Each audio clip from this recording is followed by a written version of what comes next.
Welcome back, everyone. So first thing first, we are trying to create, will I say, the insole for this slide we are making, and I am using our regular ready-made sole to just get the shape I would want for the insole.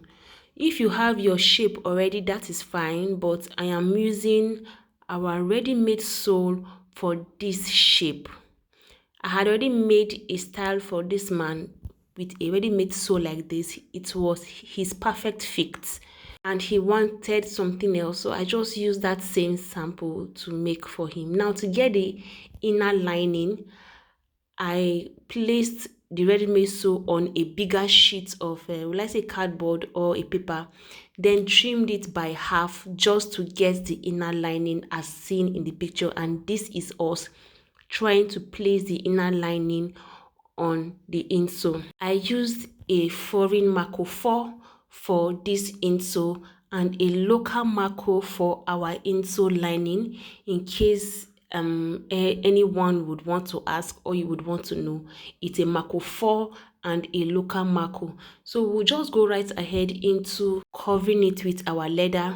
We have done that. We lined it with a very sharp black. It's almost looking like a wet look black, but it's not a wet look, but it almost looks like a wet look, just the way the pattern came for us to work with. And this is us just sewing the insole. The customer actually wanted us to sew the insole and also the pattern, but the way the style came, the pattern, that's the upper, wasn't sewn. But I think he just likes the idea of sewing the upper instead of just leaving an upper like that. So yeah, we also sewed the upper. Now the good aspect of the upper is that it's just a regular cross slide that all of us know, like the regular cross slide, but it's a 2 inches. Then the length is dependent on the size you are making it for. While the measurement, I used a 2.5 by 2. Then for my heel area, I used a 3.5 just to get the size. For women, I use 1.5 by 2. For men, I use 2 by 2.5. This is me just marking where I am going to place the bigger strap. This is the only creative thing that the slide has. Aside this other strap, it's just a regular cross slide that we all know. But after placing the cross slide, you will have to go ahead into placing another strap over the cross slide. I think that's the creativity that comes with this kind of style that makes it stand out. Aside that, as you can see in the video, it's a regular cross slide, but the one that is above the cross slide is what is just giving it that will I say sandal kind of look, that creative kind of look.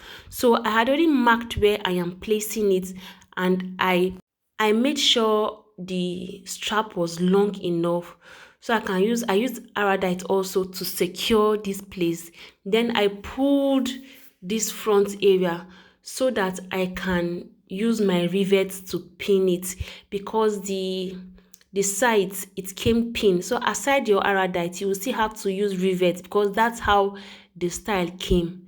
Please, if you don't understand, you will just let me know, but I think it's just self-explanatory. As you can see, I still went right ahead into pulling this front side and also the front upper area, just to have enough convenient space to be able to fix the rivet conveniently.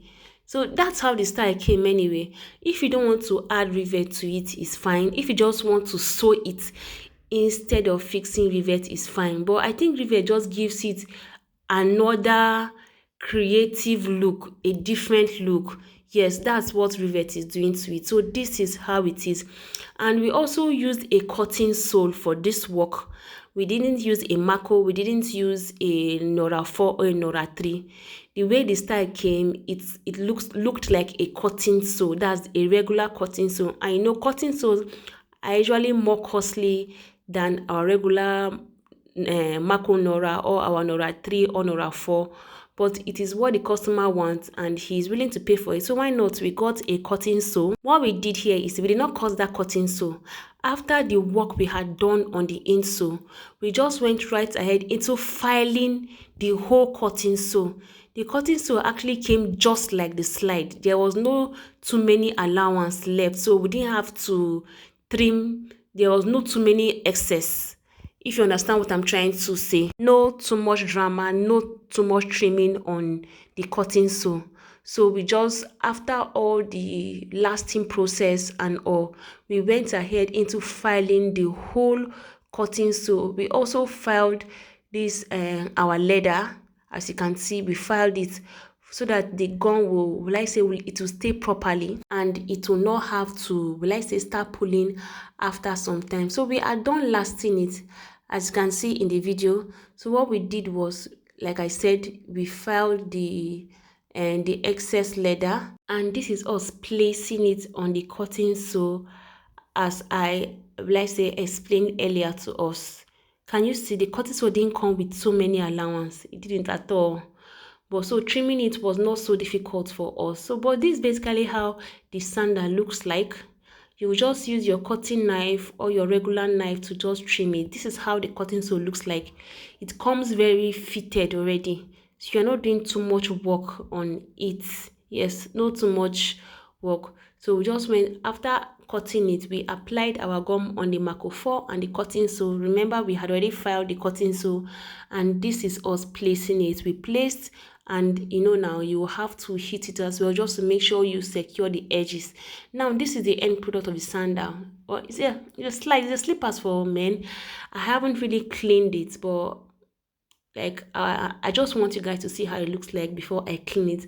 I'll make a video on the proper cleaning, but I love the outcome of the slippers or the slide for men. It's really looking beautiful. Thank you for watching. I truly appreciate, guys, and I hope to see you in my next one. Bye.